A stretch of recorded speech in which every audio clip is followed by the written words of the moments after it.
Mais d'abord, comme promis, eh bien, je laisse la parole à Anne Hidalgo, maire de Paris. Merci beaucoup.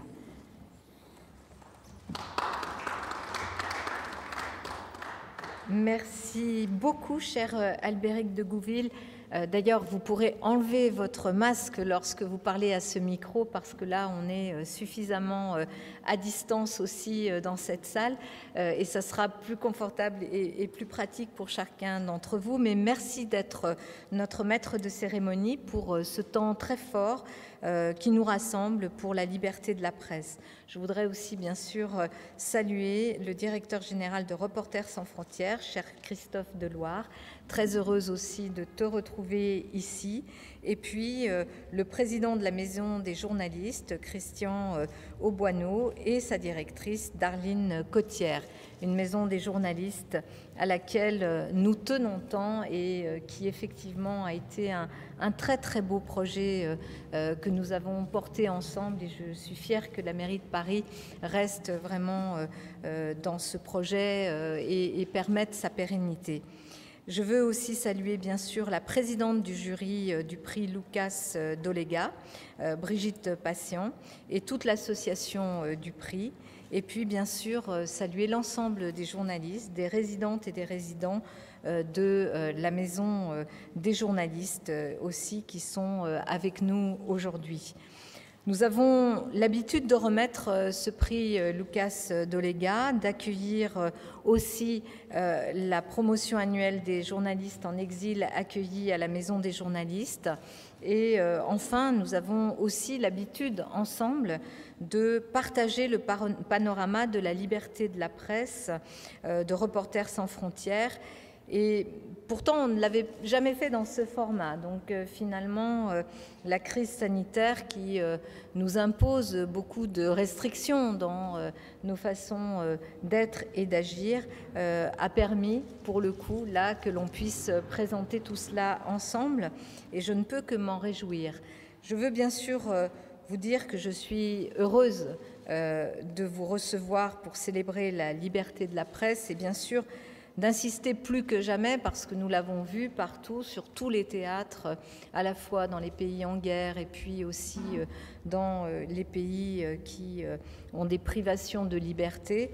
On le sait que il ne peut pas y avoir de démocratie sans une presse libre, et Paris, notre ville, est la ville des libertés. C'est la ville qui a toujours défendu d'ailleurs les libertés de par le monde, et qui doit rester ce phare, qui doit rester ce modèle, et qui doit rester aussi dans sa dimension d'accueil, ville des réfugiés.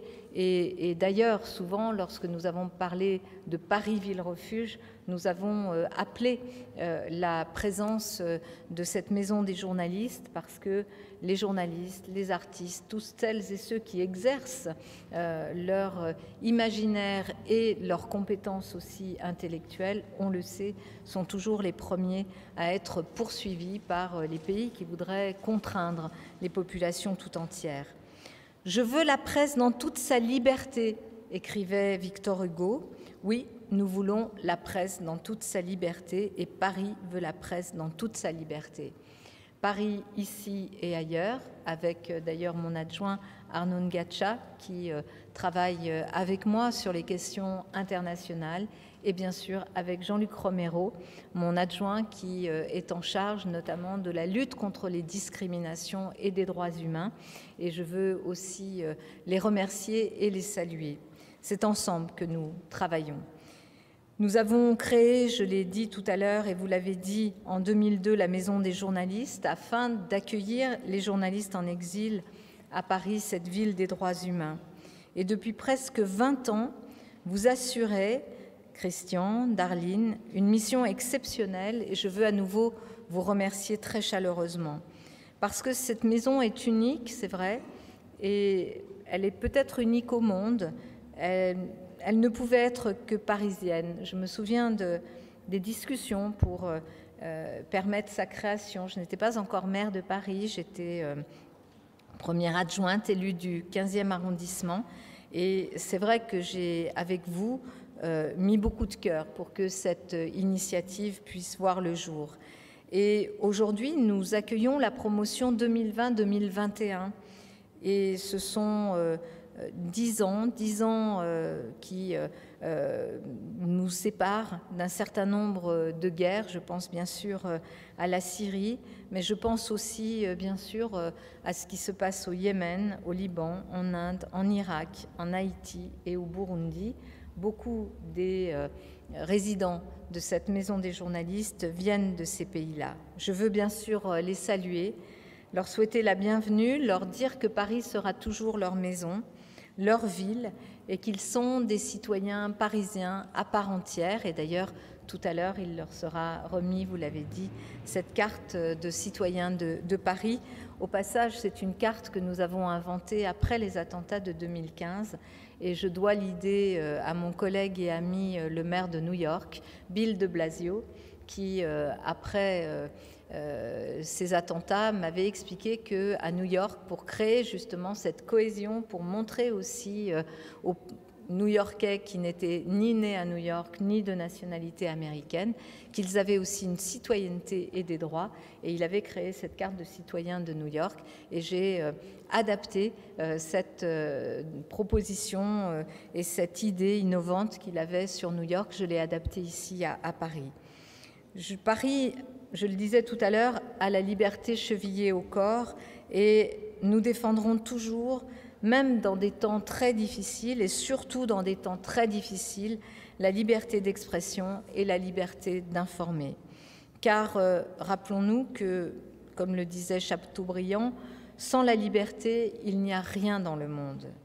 Je veux vraiment vous remercier d'être ici, vous dire que à partir de ce que nous observons ici, à partir de ces échanges que nous avons avec les journalistes, avec celles et ceux qui sont en exil, nous élaborons aussi des propositions plus concrètes. Nous apprenons ensemble à combattre contre ces régimes qui veulent priver de liberté les citoyens, et une des premières privations de liberté, c'est évidemment de porter atteinte aux droits de la presse et à la liberté d'expression. Je peux vous dire aussi d'ailleurs que ce travail que nous faisons ici à Paris, nous le faisons en réseau avec les maires des autres villes, notamment à l'échelle mondiale. Nous avons beaucoup de participation, de contribution et d'échanges avec les maires des autres villes du monde, certaines villes d'ailleurs dans lesquelles la presse est elle-même malmenée, et ces maires trouvent aussi une forme de refuge et de soutien dans les réseaux internationaux. Je pense notamment à CGLU, Cité et Gouvernements Locaux Unis, qui est aussi en lien avec ce que nous faisons ici à Paris, mais ailleurs dans le monde, un réseau d'appui aussi pour les journalistes et pour tous les démocrates qui essayent de faire vivre la liberté d'expression et la liberté de la presse. Il y a 10 ans, les révolutions dans le monde arabe prenaient vie, et il y a 10 ans disparaissait Lucas Dolega, et ce prix a été créé. Je veux remercier celles et ceux qui en ont eu l'idée, et Paris a souhaité être à vos côtés dès le début. Je veux vraiment saluer ici l'engagement de celles et ceux qui défendent cette liberté d'expression en exerçant leur métier et souvent au péril de leur vie. D'ailleurs, dans les personnes qui exercent ce métier au péril de leur vie, il y a bien sûr celles et ceux qui défendent la liberté d'expression dans des pays qui veulent priver les citoyens de cela, mais il y a aussi beaucoup de personnes qui défendent et qui portent des combats écologiques, et de plus en plus à travers le monde, à la fois des journalistes mais aussi des présidents responsables d'ONG liées aux questions environnementales sont poursuivis, sont menacés, et parfois le payent aussi de leur vie. Faire cela, c'est reconnaître ce travail difficile et aussi indispensable. C'est aussi donner à voir les invisibles. Ça, c'est un travail extrêmement important de la presse. Celles et ceux qui sont dans l'ombre, qui œuvrent aussi à rendre ce monde meilleur. c'est parler de leur combat et de leur drame. À la fois, les journalistes, dans les situations les plus difficiles, sont ces invisibles et ces femmes et hommes de l'ombre qui essayent malgré tout de survivre. Et en même temps, ils donnent l'espace là où ils peuvent, comme ils peuvent, nécessaire pour que les autres femmes et hommes de l'ombre, celles aussi qui sont engagées dans les combats pour la paix, pour la justice, contre les discriminations, contre le racisme et pour l'environnement, œuvrent aussi.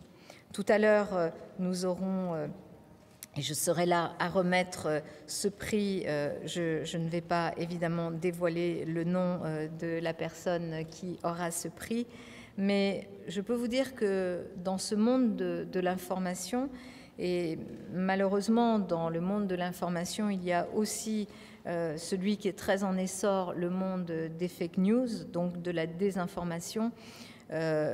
La situation de pandémie fait partie aussi d'une situation nouvelle dans laquelle nous avons vu combien information et désinformation en fait pouvaient être liées. Et d'ailleurs, le professeur Piarou, qui est un grand infectiologue qui travaille à la PHP, lorsque je l'ai rencontré il y a plus d'1 an, qu'il est arrivé en posant ses bagages après être allé en Haïti sur notamment l'épidémie de choléra, m'a dit une des choses à savoir lorsque on a affaire à une pandémie de ce type, c'est que la question de la gestion des fausses informations va être au moins aussi importante que toute la gestion de la pandémie.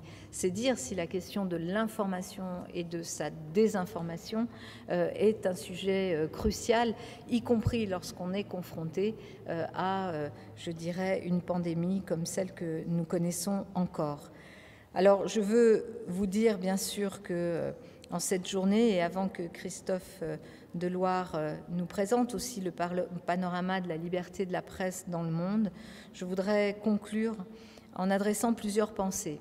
D'abord, aux familles de David Berrien et de Roberto Frel, journalistes récemment assassinés au Burkina Faso dans l'exercice de leurs fonctions.